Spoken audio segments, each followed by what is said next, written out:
Hi, everybody. Welcome to Surrey School's Mental Health 40. We've had an episode last month where I pre-recorded and broadcast out to everybody, but now we are broadcasting live from the shared traditional territories of the Kwantlen, Sami-Mamu, Coast Salish, and Katzie First Nations in the Surrey School District. With me, I have Connie Jakab from Flourishing Educator, who's one of our future district partners. So today, I thought it'd be a great time to broadcast live and talk to all of you, whether you're watching live right now or you're watching later on YouTube or on the Stigma-Free Society's Facebook page, where we're co-broadcasting this month as well, or on my LinkedIn page, wherever you're watching this from. Our hope is that as teachers and maybe even as family, that you sort of learn the theme of today is dealing with stress.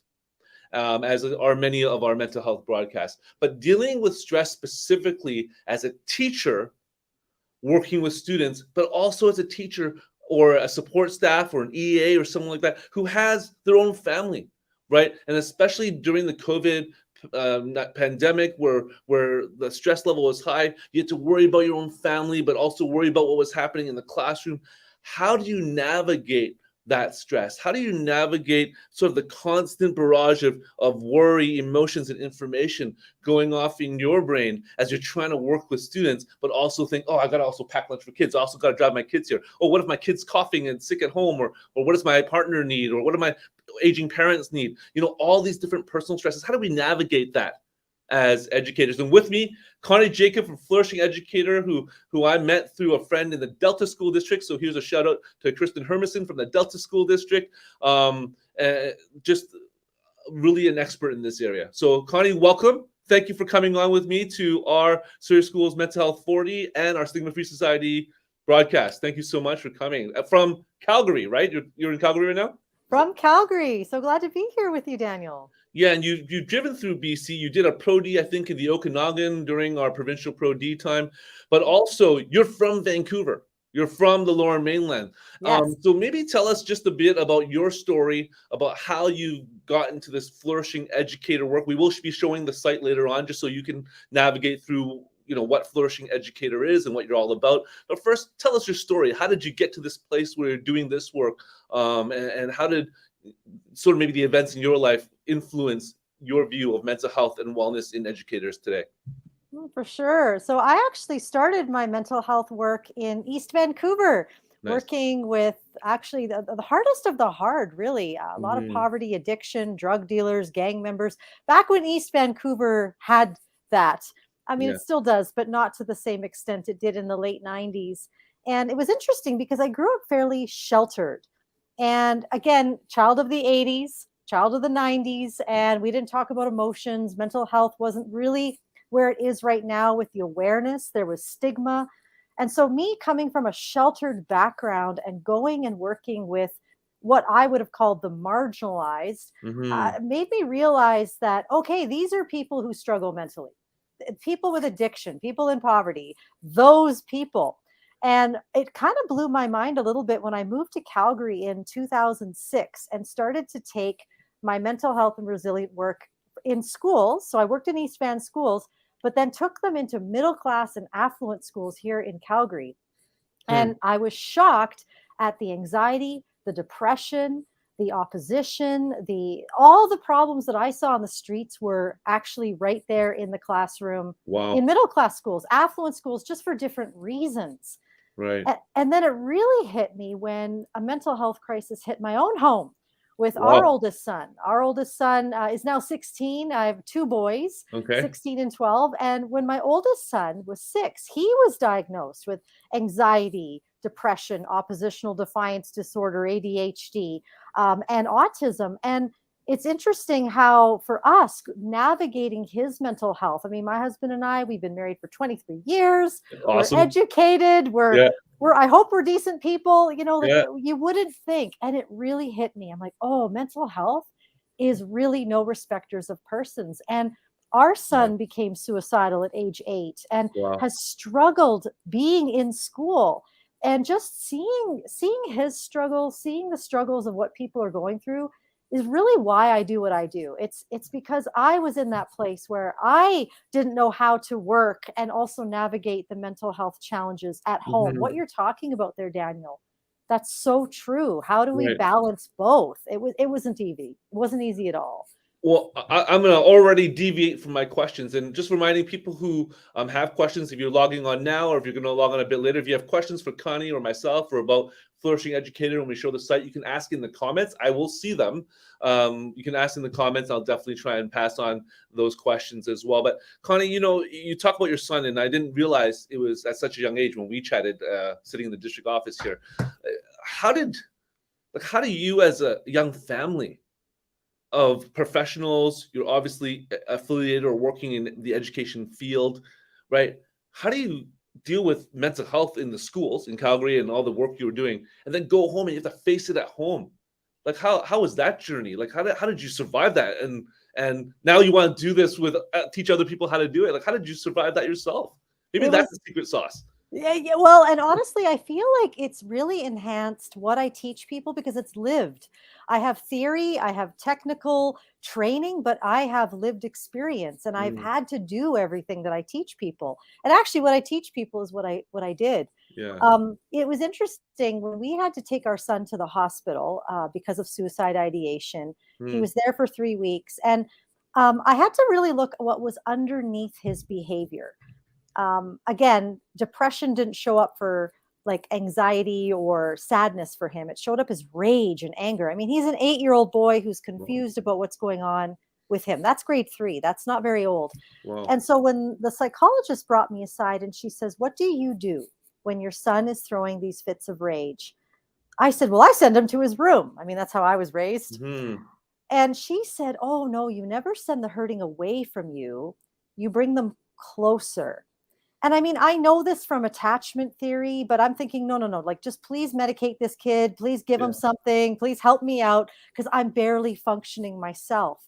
And Yeah. I remember when he came home 3 weeks later, medicated, counselor, everything we want.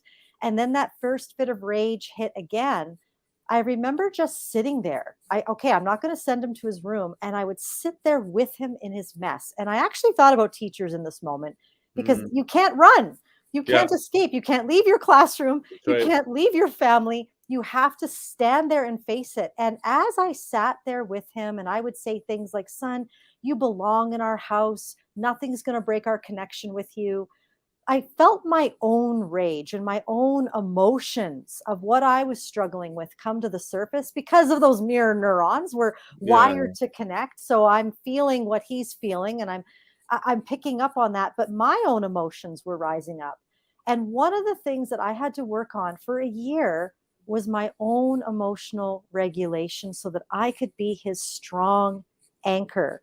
And Mm, so I had to learn, actually, this is honestly what I did, Daniel. I learned to master my mornings. Kind of like how if I was going to go work out my bicep, yeah. and if I only did that tomorrow, Yeah. like I wouldn't have much of a bicep. But if I Yeah. work out my bicep accumulatively, Yeah. it's going to get stronger. And it was the same thing with my emotional regulation. I started to journal. I have my spiritual practice in the morning, and Yeah. I started doing those things. And accumulatively, I was able to manage my own anxiety so that I could be his anchor. And I feel like that is something that is relevant to the teachers that are listening right now Yeah. because we have to be the strong anchor. We have to be the adult. Yeah, and it's interesting that you recognize that because I think as adults sometimes we don't recognize, like we just try and push through and we don't recognize our own need to anchor ourselves and to give ourselves, as you said, that morning or that time to strengthen ourselves so that we can get on with the day. Like we feel that it's almost like a nonstop go go go, and then you're exhausted at the end. But especially for teachers, you're dealing with kids that you can't leave and your family that you can't leave. Like I mean, and to for you to recognize that you needed that sort of to build up that inner resilience. How did you like did you talk to someone? Like what is the process that you went through to build up that inner resilience? Because I'm sure that will lead to our conversations about flourishing educator and what that's meant, that program is meant to do. But how did you build up your inner resilience while building the plane in midair? Like your son, they weren't waiting for you. Your job wasn't like, oh, we'll be on hold. Your son's like, oh, I won't have any anxiety until you're ready, mom. Right? It wasn't that. right? How did you build the plane in midair and made sure you stayed resilient during that process? Well, definitely that morning routine, journaling really Mhm. helped. Naming emotions and not being afraid to address that I feel angry. I feel Mhm. ripped off that I'm going through this. Why me? I had to, like, I let everything come out in those journals. I talked to friends. I made sure I gathered support. I think Right. that's really hard for people, especially leaders. Teachers are leaders. We Yes. don't like, could you help me pick up my child after school? Like, we're almost embarrassed. And it's like, no, I can't carry this all myself. So I found Yes. trusted people. So community was important, mastering my mornings, being really honest with myself and starting to learn what I should say no to, where Okay. what needed my yes and what needed my no. And I think that sometimes we have, like, I don't know, maybe it's just me, but I want to save the world. Yes. And I'm going a mile a minute, and I just had to slow myself right down and get real about what I could handle and what I couldn't in that time. Right. Like you almost have to, it's not selfishness, but you almost have to be self-preservation, right? Like sometimes, especially as teachers, like, I've been a teacher in a school, and those watching, another teacher asks you, hey, can you join this? Or can you coach that? Or Mr. or Mrs. So-and-so, we need to form a club. Can you be our sponsor? It's hard to say no to kids. And then when you go home, your kids are like, oh, can we do this, mom? Can we do this, dad? Can we do this and this and this? And can we join this? And all these things that you feel you can't say no to. But sometimes I think it's okay to say no, because you want to make sure that you have the time to re-energize and regroup, right? And you were able to do that. So as you did that, and as you grew, and again, mental health being fluid, and your son, and yourself and everybody else, like, there's ups and downs. Since you've been able, now it's maybe 10 years later, you had a 16, you said 6 and 16 now, right? So 10 years later, what are some positives that you've seen that's come from you anchoring yourself, working with him, the medication, having the counselor, and all those steps? What are things like now, and what are some growth areas, and what are some areas that you feel could continue to be awesome, and what are some areas that are now awesome with your family, before we get into Flourishing Educator and working like teachers and such?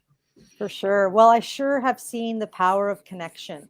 When I made connecting with him the goal, Mhm. that changed everything. Like, he's still here and he's doing Yeah. really well. And so Awesome. when we say that connection works and we should be connecting with our kids, it works.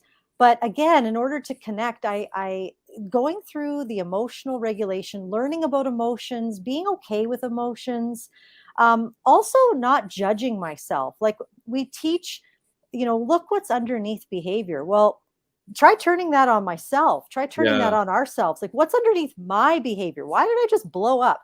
I started to not judge myself for my reactions, and I just allowed myself to be in this beautiful human experience. Yeah. And now, to this day, I feel like what's grown in me is realizing there's a perspective that, it takes time. Yep. Everybody wants, like, I just want a new kid by Friday, and I want mental well-being by Yeah. tomorrow. Yeah. So write me up the prescription or write me up the little 3 tools and get me there. And it's not like that. It really is a journey, and I'm not afraid of the journey anymore. I'm not afraid of mess. I'm not afraid Okay. when my son, or my youngest son now, because Yeah. now I got another one, Yeah. right? When he has a big moment, because he's now 12, grade 7, they have Yeah. big moments. I'm not afraid of it. I could stand there. I can literally take whatever he's got for me. And I think that that's a beautiful thing about us. We are always moving from strength to strength if we allow these hard, broken experiences to shape the inside of us. And so there's actually strength in the struggle. That's what I've learned. Amazing. Well, let's we've, as I told you, like 40 minutes flies by. We're already at like 15 minutes. So this is thank you so much for your story, and your story of resilience. So let's pivot this into Flourishing Educator, the program, and we'll show the webpage in the last 10 minutes or so. So you can just talk about the page, and the resources available, and how to become one. And we're going to be doing some for those from Surrey watching. We're going to be doing some special Pro D here in Surrey in the near future, partnering with this wonderful organization. So stay tuned for that. But why don't you talk about Flourishing Educator Educator, how it came to be, what it's all about, and really how can it support staff or teachers support kids while, like you, dealing with their own stresses in life? Like, how do you flourish as an educator? What does that even mean, flourishing as an educator? Well, so I love the concept of flourish is actually, it's a science. So it's a psychology. So it's not just Okay. a term, Okay. it's a resilience. And it's actually, it's not new. It was birthed out of Dr. Corey Keyes in the 70s. And it even challenges this idea of resilience, which I have been trying to get people to be for 25 years. I've been working in schools for Amazing. 25 years and always trying to get students and teachers and parents to be resilient. But now, after COVID, I realized, boy, you could be resilient and you can be miserable. Is this really our goal? Do we really just want resilience, or do we want to teach people how to not just bounce back, but bounce forward? Hmm. How can adversity form us? And so flourishing is kind of, it actually is a little bit similar to Bruce Perry's work with, Yeah. what's wrong with you. We start with that trauma-based care of what happened to you.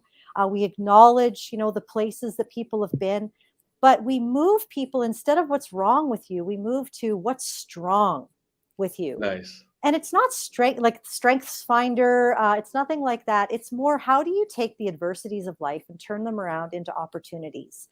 And what I'm Hmm. seeing right now with educators, I've done very numerous through COVID, but even right now more, is that teachers are just exhausted. In Yeah. Calgary here, we just had a principal and two vice principals in one school resign because they were done. Wow. They're done. They're like, we can't do this anymore. Wow. And I'm just hearing about teachers leaving the profession. I think there was about 30% that Hmm. I heard from Alberta leaving the profession. They're exhausted. They're like, their class sizes are large. They don't know how, like, it's just a lot. And that's what I'm hearing the most. And so this idea of flourishing is, how can we take where we're at and move towards this concept of you being strong? What are your strengths? What do we have? Let's move forward. Let's imagine something greater than just making it to Friday. Okay. So what is that like? I'm not asking you to do the training now because A, we haven't paid for it yet. And B, we obviously you can't do like a few days worth of training in like 20, 30 minutes. But what does that training look like? Like to some, it might seem like, oh, this is just psychology, make me feel good, and I'm gonna go off and it's gonna be the same, right? People worry that when they take training like this, that nothing will change. Yeah. Right? And so what makes, like, obviously you've presented in BC Pro D, you've done this quite a bit for 25 years. What makes Flourishing Educator work for teachers and other educators to be in there in a high stress environment? Because as we know, the stats in BC at the very least have shown that educators stress levels tripled during the pandemic.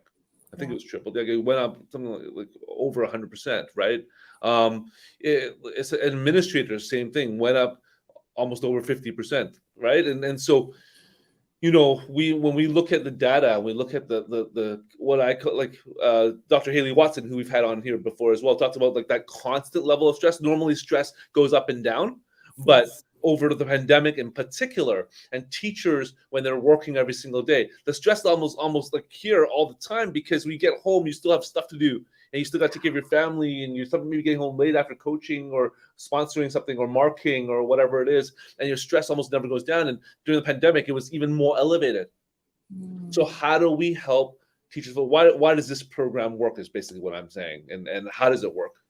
For sure. Well, and I think that that's such a valid point what you made. Like, we're so used to people, oh, here comes the expert. Yeah. I was in a Pro D day and the teachers watched me walk in. They're like, oh, not another guest. I You get that a know, lot too when I walk into someone like, oh, that guy. Yeah.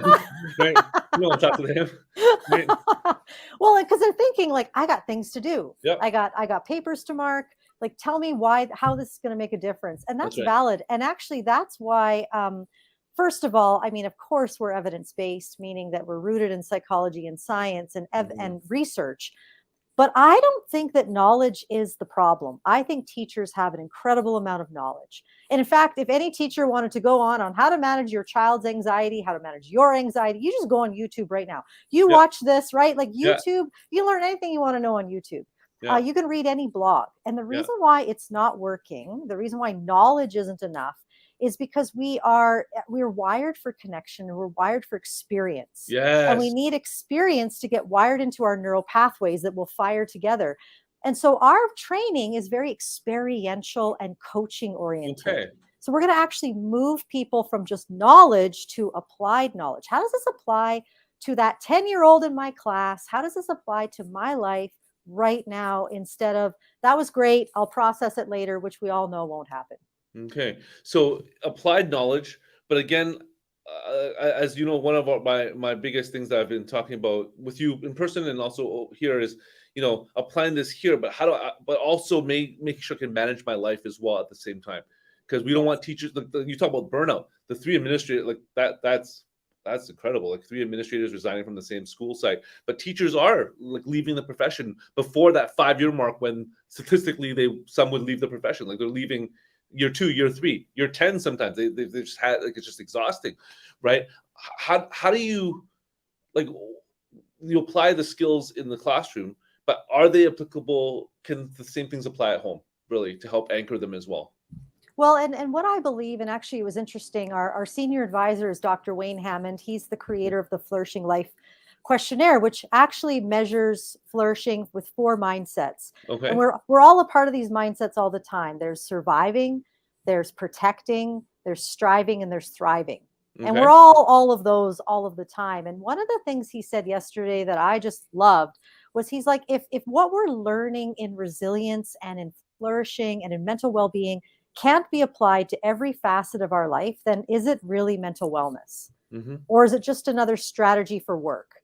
Because Yes. it We don't right? want that. We don't want this No. strategy for work. Yeah.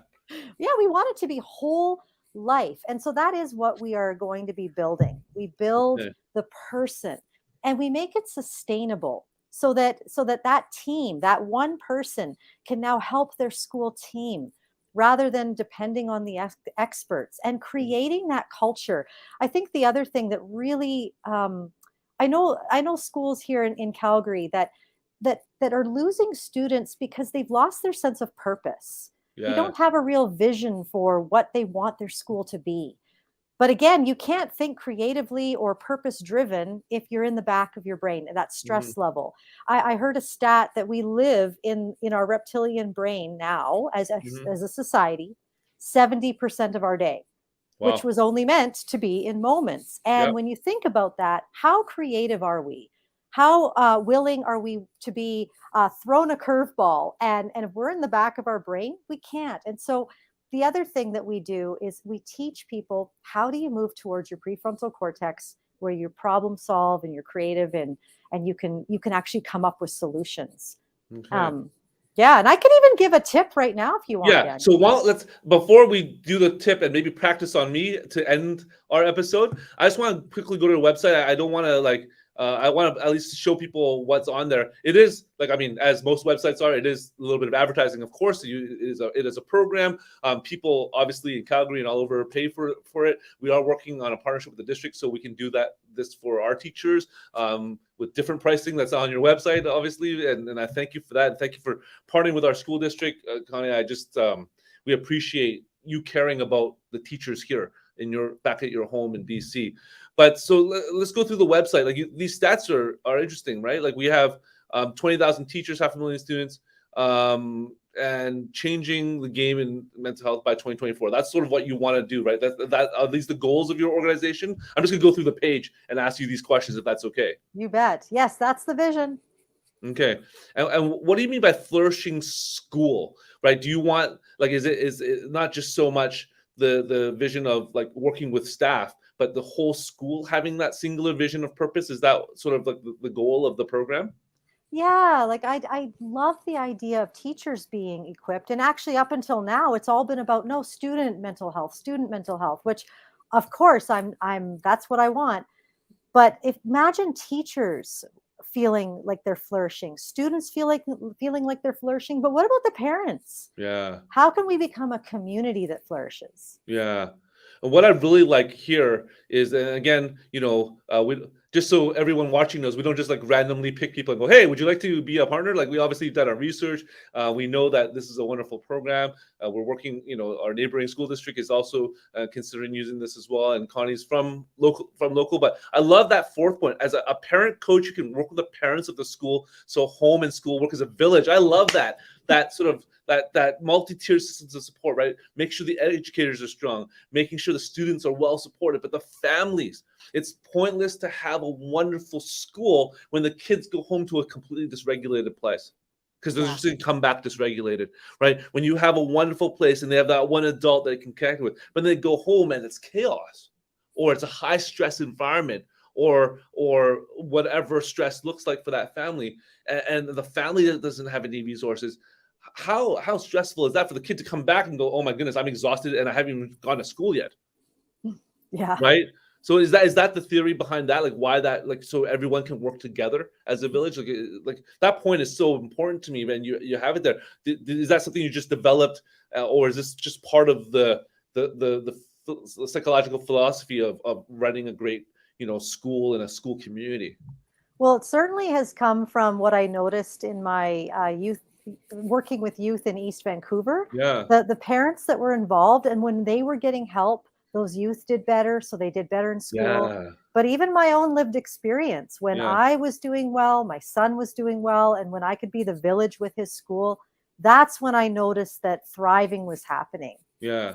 Well, I remember even when I, in my previous life of building houses in Mexico with our church group, I remember the parents didn't want any of their kids to go with my wife and I. We're like, oh, we're safe people. We're good. Like, why won't you let our kids go? But it was only when we had that parent meeting and told them, this is why we're going. This is what we'll be doing. Your kids will be safe. Here's how to call us. And here's how to donate, by the way, right? When we really involve the families, then they're like, okay, we trust what's happening. We want to be part of it. We want to join in the route.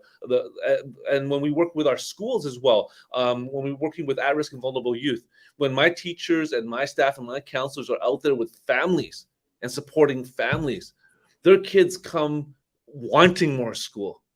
Whereas when we find that, before we even see the kids and the families are quite dysregulated, the kids don't want to come at all. And what gets the kids to come is not so much the enticement of coming to school and having a great program, or even breakfast, lunch, and things like that, the other things we provide. But it's having someone reaching out to their families actually entices the kids more to come, as opposed to us providing something special in school.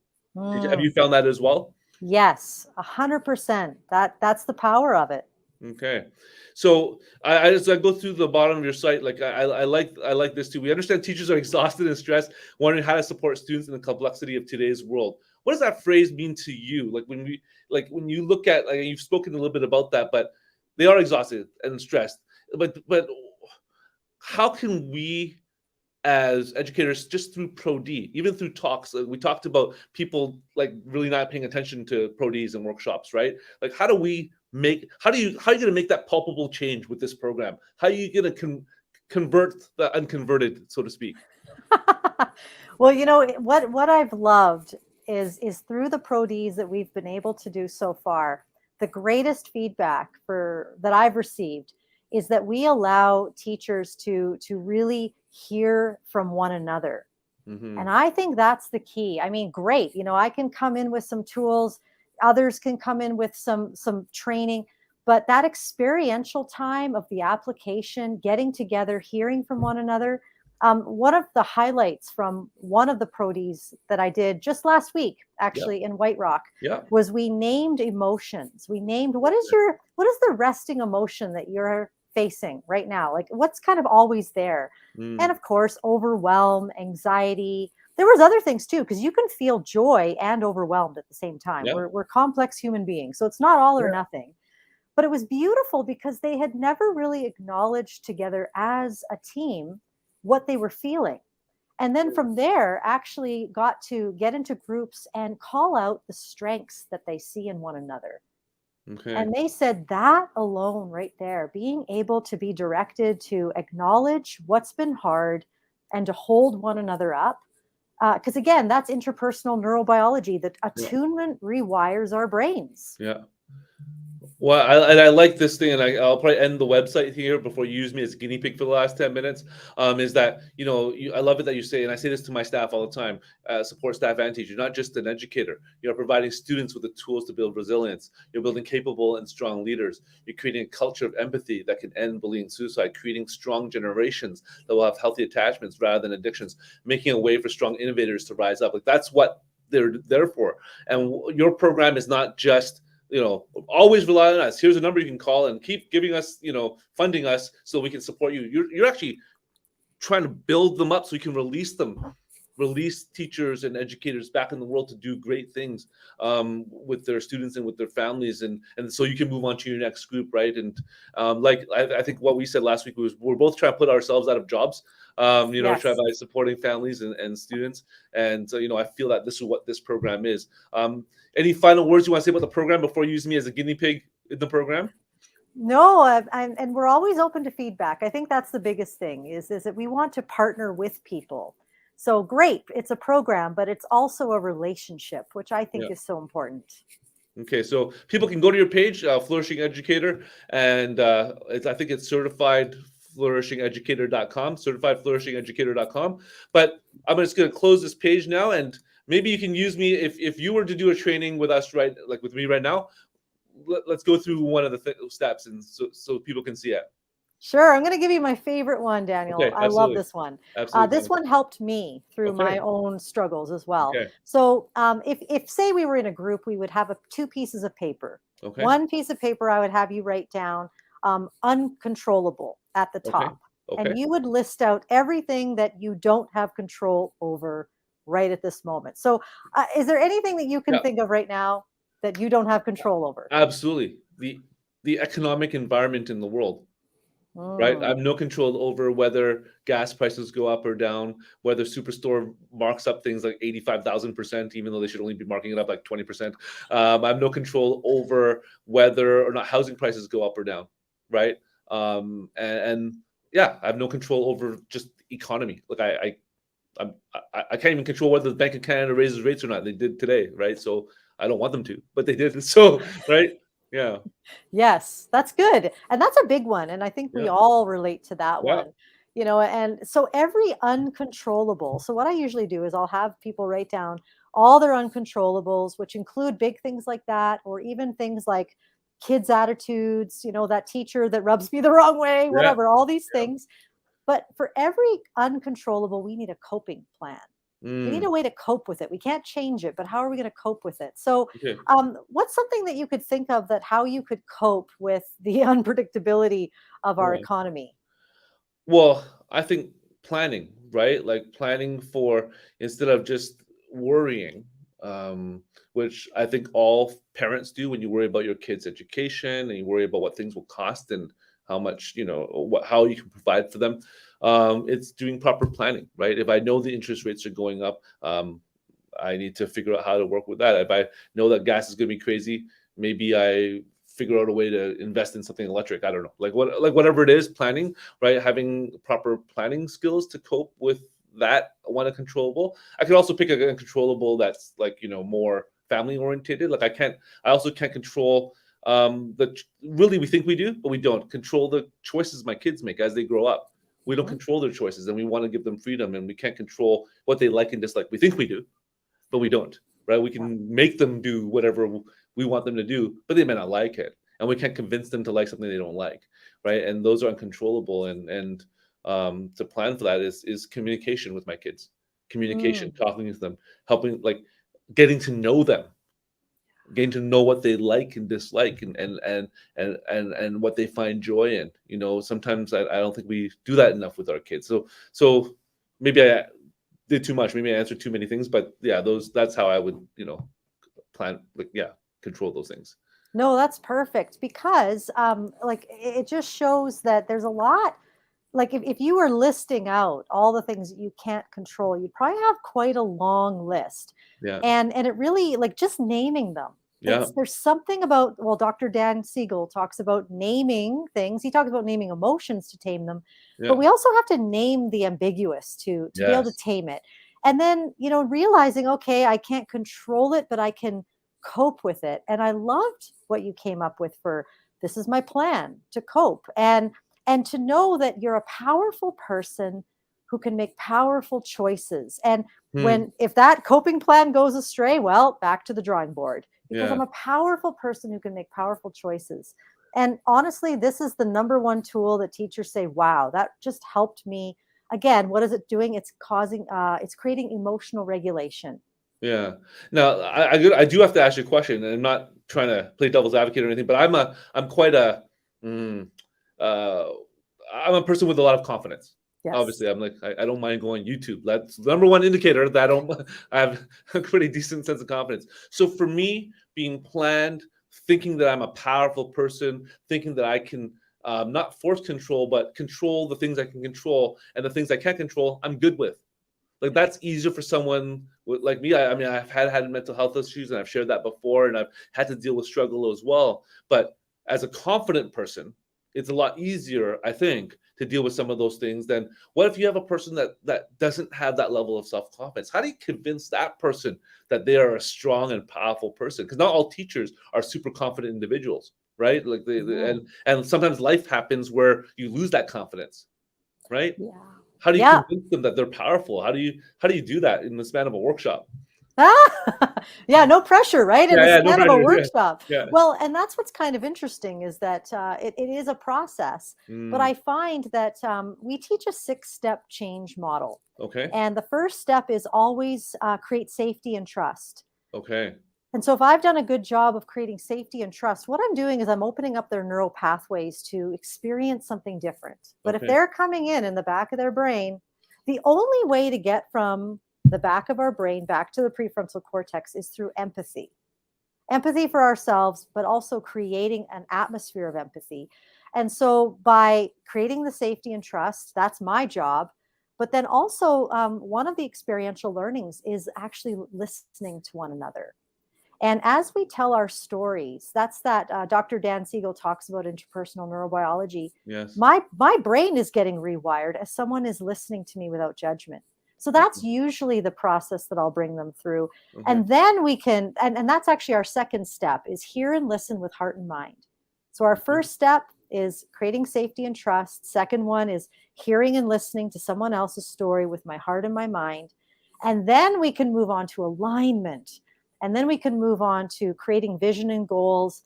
Growth mindset is number 5. It's not okay, number 1. And that's for a okay, reason, right? We're all yeah, trying to get to the growth mindset, but all of those things happen first. And okay. then the last step's accountability.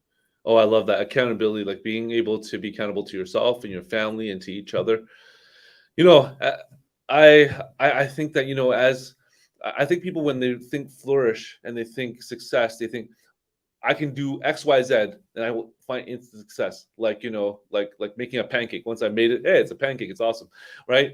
But it's a process. Much like mental health is fluid, and much like Yeah. mental health is much like your physical health, so too is learning to be a successful educator. It's going to be fluid. There's going to be days that your class is not going to listen and not going to work out, and things are not going well at home at the same time, right? How do you anchor yourself and be resilient during those times so you have and fill up your bucket during the great times to be able to have resilience during the times where things are a little bit more lean, right? And being able to have those constant practices. And I think my humble opinion is your program teaches that, is teaching people how to maintain resilience as opposed to do this one thing and you're gonna be awesome. Like Yeah. that's not possible, right? No. Doing one thing is not going to be possible to be flourish and be awesome as an educator. But doing consistent practice, it's almost like what you said, exercising, right? If you exercise the muscles of resilience, that's how you can grow in that area.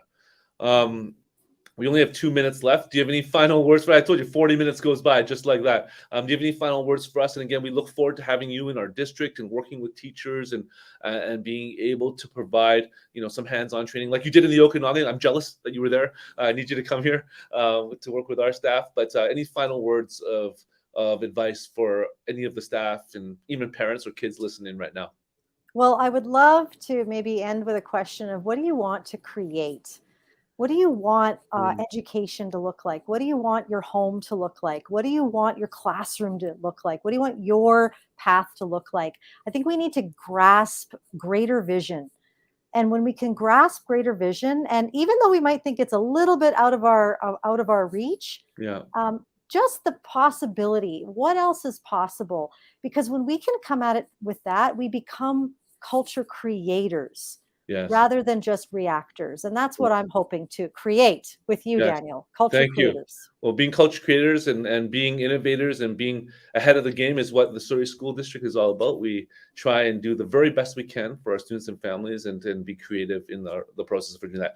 So Connie Jakab from Flourishing Educator, thank you so much for joining us and the Stigma-Free Society on our broadcast. So happy that all of you watching either now live or if you're watching this later. I actually had one of my staff said they go for a run and listen to this. I'm like, that's a bit strange. But if you're running and listening to us, thank you so much for listening. And if you have any questions, feel free to email. My email and contact information is in the description of the program, and feel free to email me or text or call or whatever it is on Twitter that you need to if you have any questions about this program. We look forward, Connie, to having you back in our district as a guest to work with our staff so that we too can continue to build great programming and great educational experiences for our students and for our families. So thanks so much, Connie, for joining us, and thank you, Stigma-Free Society, for being here as well, and for all of you watching now or later. Have a great day. Connie, don't leave yet. When I end broadcast, sometimes my guests disappear, but I need you to stay for another brief moment, and then I'll let you go. But thank you, everyone, for watching. Have a great day.